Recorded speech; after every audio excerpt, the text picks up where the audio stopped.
প্রেম আসবে, আকসার প্রেম আসবে।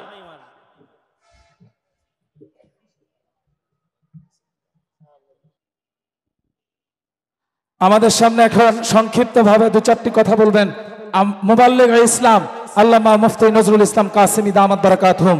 মুবাল্লিগ ইসলাম আল্লামা মুফতি নজরুল ইসলাম কাসেমি দামাত বারাকাতুহুম, শেখুল হাদিস নূরবাগ মাদ্রাসা, খিলগাঁও, ঢাকা। আওলাদে রসুল আসছেন,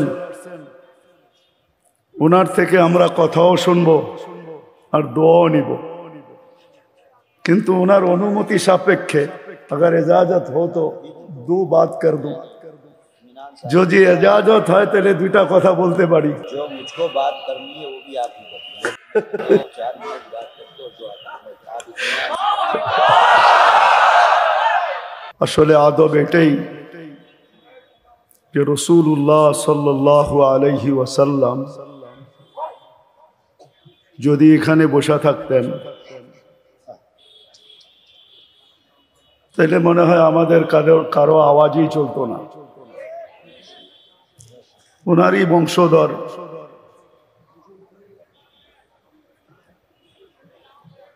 কেননা নির্বংশ তো হইল রসুলের দুশ্মনের, এটাই চিরসত্য। ইন্না শানিয়া কাহু আল আবতার। আল্লাহ রসুলের দুশ্মনরাই হলো নির্বংশ, আর আল্লাহর রসুলের বংশ কিয়ামতের সকাল পর্যন্ত চলতে থাকবে। বিদায় ওনাদেরকে দেখা মানি আল্লাহর রসুলকেই দেখা, ওনাদের সামনে কথা বলা মানি হলো আল্লাহর রসুলের সামনেই কথা বলা। অথচ কোরআনে আছে লা তারফাউ আসওয়াতাকুম ফাওকা সাউতিন নবী। এই জন্য মদিনা মুনাওয়ারার চতুর্দিকে লেখা আছে সাইরেন বাজানো নিষেধ, গাড়ির হরেন বাজানো নিষেধ, আবার মসজিদে নববীতে জোরে আওয়াজ করাও নিষেধ। এখন আমি যদি ওনার সামনে কথা বলি আবার এই আয়াতের মেসদাক না হয়ে যায় যে লা তারফাউ আসওয়াতাকুম ফাওকা সাউতিন নবী, এই জন্য যদিও চলে আসছি, চেহারা দেখা হয়ে গেছে, উপস্থিতি হয়ে গেছে, নাম ছিল বিদায় উপস্থিতির দরকার ছিল, যাতে কেউ এই সংস্থাকে প্রশ্নবিদ্ধ না করে। এই জন্য আমি মনে হয় কথা এখানেই শেষ করলে সবচেয়ে বেশি ভালো হয়। আওলাদে রসুল আসছেন, ওনার থেকে আমরা কথাও শুনবো আর দোয়াও নিব, কিন্তু ওনার অনুমতি সাপেক্ষে अगर इजाजत हो तो दो बात कर दूं। যদি इजाजत হয় তাহলে দুইটা কথা বলতে পারি। जो मुझको बात करनी है वो भी आप ही करिए। 4 मिनट बात करते हो जो যেটা বলতে চাইতেছিলাম, মৌলানা যেটা কথা বলতেছিল ফিলিস্তিন নিয়ে, ফিলিস্তিন ওয়ালারা প্রতিরোধ করতেছে, আমরা প্রতিবাদ করতেছি। কেননা এত দূরের থেকে যায় প্রতিরোধ করা সম্ভব না। যদিও আমরা প্রতিবাদে বলতেছি, কিন্তু বাধ্যবাধকতা 7 সমুদ্র 13 নদী পাড়ি দেওয়া এত সহজ না। হ্যাঁ, আমরা প্রতিবাদের সাথে সাথে যদি আর দুটা কাজ করতে পারি তাইলে মনে হয় কিছুটা হক আদায় হবে। ধ্যান দিয়া শুনতে হবে, কিন্তু যদি দুটা কাজ করতে পারি মনে হয়, আমি জানি না এই মজমায় কয়জনের হাত উঠবে যে আজকে 15 থেকে 16 দিন, 10 থেকে 13 থেকে 14 দিন ওরা প্রতিরোধ করতেছে নিজের রক্ত ঝরায়া পর্যন্ত, আর একদিন জিতবে এটা নিঃসন্দেহে বলা যায়, একদিন জিতবেই জিতবে।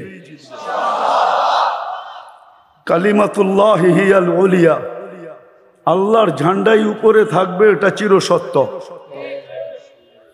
বাতিল একদিন শেষ হবে, এটাও চিরসত্য। কিন্তু আমরা এখন কি করতে পারি? প্রতিবাদ তো আমরা করতেছি, আজকে জুমার দিনও ঢাকা শহরে প্রতিবাদে ফেটা পড়ছে। কিন্তু আমি একটা প্রশ্ন করব, কয়জনের হাত উঠবে জানি না, যে আমরা আজ পর্যন্ত আল্লাহর একটা হুকুম ওয়াস্তাইনু বিসসবরি ওয়াসসালাহ, আমরা এই পর্যন্ত কয়জন ডেলি 2 রাকাত নামাজ সালাতুল হাজাত পড়ে আল্লাহকে বলছি যে আল্লাহ আপনি ফিলিস্তিনিদের সাহায্য করেন? এই মজমায় কয়জন আমরা হাত উঠাইতে পারবো যে আমি 2 রাকাত নামাজ পড়া? কয়েকটা হাত মাত্র উঠছে। না না না, পড়ছি, এই কয়দিন পড়ছি, পড়বো না এটা না, পড়ছি। যে এই কয়দিন যতদিন থেকে গাজার উপরে হামলা হলো ওই দিন থেকে আমি প্রতিদিন 2 রাকাত সালাতুল হাজাত পড়া। এত দূর থেকে আমার যাওয়া সম্ভব না, আমার আওয়াজও পৌঁছানো সম্ভব না। আমি 2 রাকাত সালাতুল হাজাত পড়া মালিকে কায়নাত, যিনি ইয়ালামু খাইনাতাল আয়ুনি ওয়া মা তুখফিস সুদূর, যিনি দিলের ভেদকে জানেন। কেননা একটা কথা সত্য, আবাবিল এই জন্য আল্লাহ বানান নাই যে আবাবিল আকাশে উঠতে থাকবে ডানা মেলা, এই জন্য আল্লাহ আবাবিলকে তৈরি করেন নাই। আল্লাহ ইঙ্গিত দিছেন আবাবিল এই জন্য তৈরি করছেন, দুনিয়াতে যত হাতিয়ালা আসবে সমস্ত হাতিয়ালাকে পাউডার বানানোর জন্য আল্লাহ আবাবিল তৈরি করছেন। মশা এই জন্য তৈরি করেন নাই যে আমাদেরকে কাটবে আর রক্ত খাবে। মশা তৈরি করছিলেন আমলাল নমরুদি শক্তিকে মাটির সাথে মিশানোর জন্য। চিৎকারের ফেরেশতা এই জন্য তৈরি করেন নাই যে চিৎকারের ফেরেশতা নাকে তেল দিয়া ঘুমাইতে থাকবে, এই জন্য চিৎকারের ফেরেশতাকে আল্লাহ তৈরি করেন নাই। চিৎকারের ফেরেশতা তো তৈরি করছিলেন যারা টেকনোলজিতে সবচেয়ে বেশি সমৃদ্ধ ছিল। ইয়ানহিতুনা মিনাল জিবালি বুয়ুতা, যারা পাহাড় খচিত করে ঘর বানাইছেন, তাদেরকে ঘরের ভিতরে রাখা অবস্থায় মাটির সাথে মিশানোর জন্য চিৎকারের ফেরেশতা আল্লাহ তৈরি করছিলেন। বাতাসের ফেরেশতা এই জন্য তৈরি করেন নাই যে এরা নাকে তেল দিয়া ঘুমাবে, বরং বাতাসের ফেরেশতা এই জন্য তৈরি করছিলেন যখনই দুনিয়াতে কোনো শক্তি উঠবে, মান আসাদ্দু মিন্না কুওয়ার স্লোগান নিয়া কা আজাজি নাখলিন খাবিয়া, এদেরকে খেজুর গাছের মতো লম্বা করার জন্যই আল্লাহ বাতাসের ফেরেশতাকে তৈরি করছেন। জিবরিল আমিন মারা যান নাই, উনি এই জন্যই তৈরি যে উনার একটা ডানার তরফা জানাহি, একটা ডানার কোনা দ্বারা এখনো ডেড সি রাখা আছে, কওমে লুতকে উল্টায়া মহাসমুদ্রে রূপান্তরিত করার জন্য তৈরি করছেন। শুধু ওহির বাহক না, আমাদের উচিত ছিল প্রতিবাদের সাথে সাথে, আমি বিরুদ্ধে না, অনেক মিডিয়াওয়ালা বলতেছে আমি বিরুদ্ধে বলি, বিরুদ্ধে না, আমাদের উচিত ছিল প্রতিবাদের সাথে সাথে, আমি প্রতিবাদের পক্ষে, কিন্তু প্রতিবাদের সাথে সাথে আজকে আমি এই আওলাদের রসুলের সামনে মাদানী ফাউন্ডেশনের এই স্টেজ থেকে সারা বাংলাদেশ কেন দুনিয়ার মানুষকে মিডিয়ার মাধ্যমে পৌঁছাইতে চাই যে আমাদের 2টা কাজ এখন করণীয় উচিত।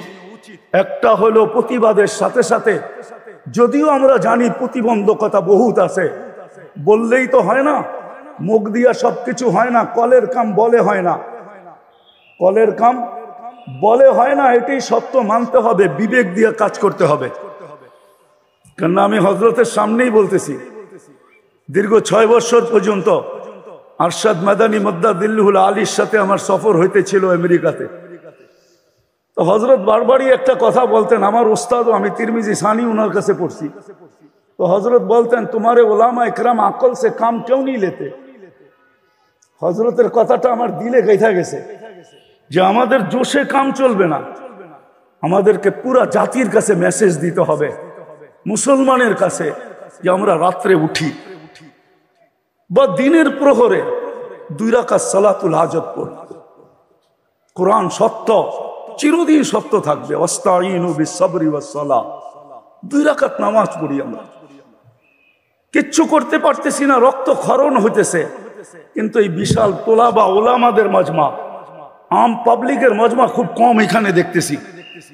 তোলাবা ওলামাদের মজমা, যেই পর্যন্ত আওয়াজ যাইতেছে, যার কানে পৌঁছতেছে, পায়ে হাত রেখা বলবো, আপনি যদি নামাজ নাও পড়েন তাহলে আজকের থেকে ফিলিস্তিনের জন্য 2 রাকাত নামাজ আপনি পড়েন, আর আল্লাহকে বলেন মালিক হাত পাও বাঁধা, রক্ত ক্ষরণ হইতেছে, মেসেজ তোমার কাছে পাঠায়া দিলাম, সৈন্য তো তোমার কম না, ওমা ইয়ালামু জুনুদা রাব্বি ইল্লাহু, আল্লাহ সৈন্যের সংখ্যা তো আল্লাহ ব্যতীত কেউ জানে না। আর সত্য তো এটাই, বদর আমাদেরকে এটাই বুঝায়, ওমা রমাইতা ইদ রমাইতা ওয়ালাকিন্নাল্লাহ রমা। আল্লাহ কখনো মুসলমানদের হাত কালো করতে চান না, আর কোনোদিন করবেনও না। এটাই সত্য, আল্লাহ কোনোদিন মুসলমানের হাতকে কালো করবেন না, আল্লাহ নিজে ময়দানে আসবেন, এটাই সত্য। কিন্তু আমাদের তিনটা কাম আজকে করা উচিত। একটা তো আমরা তওবা করি, কেননা আমাদের ভিতরে গায়ের ইশক এতটুকু বেশি, আমাদের যুবকরা দিনের পর দিন চুল কাটার স্টাইল শুধু নেটের ভিতরে দেখতে থাকে, তারপরে যেটা চয়েস হয় ওটাকে স্ক্রিনশট দেয়, তারপরে সেলুনে নিয়ে যায়। যে সেলুনের একটা ডিজাইনও সে পছন্দ করে না, সে বলে আমি 2 দিন খুঁজে এই ডিজাইনটা পছন্দ করছি, এই ডিজাইন অনুযায়ী আমাকে চুল কেটে দাও। আমরা 90% মুসলমান না, এর চেয়ে বেশি আমাদের জীবনের লাইফ স্টাইল, জীবনের পুরাটা বিধান গায়ের তরিকার উপরে।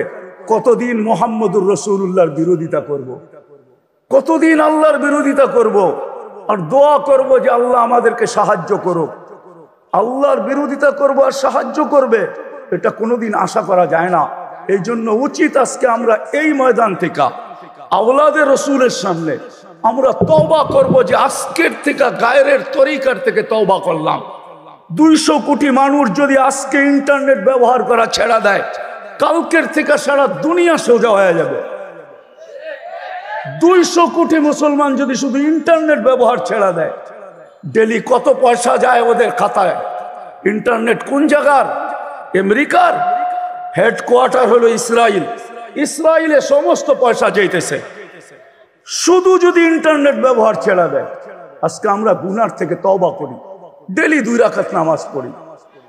আর তৃতীয় জিনিস, আমি 1 টাকা পারি, আর সাদকাতু তারুদ্দুল বালা। এটা ব্যক্তিগত বালা না, যেই মুসিবত আসছে এটা উম্মতের মুসিবত, কোন ব্যক্তির মুসিবত না, এটা উম্মতে মুসলিমার মুসিবত। চলতেছে সিস্টেম উকিলা ইয়াউমা উকিলা সাউরুল আবিয়াদ।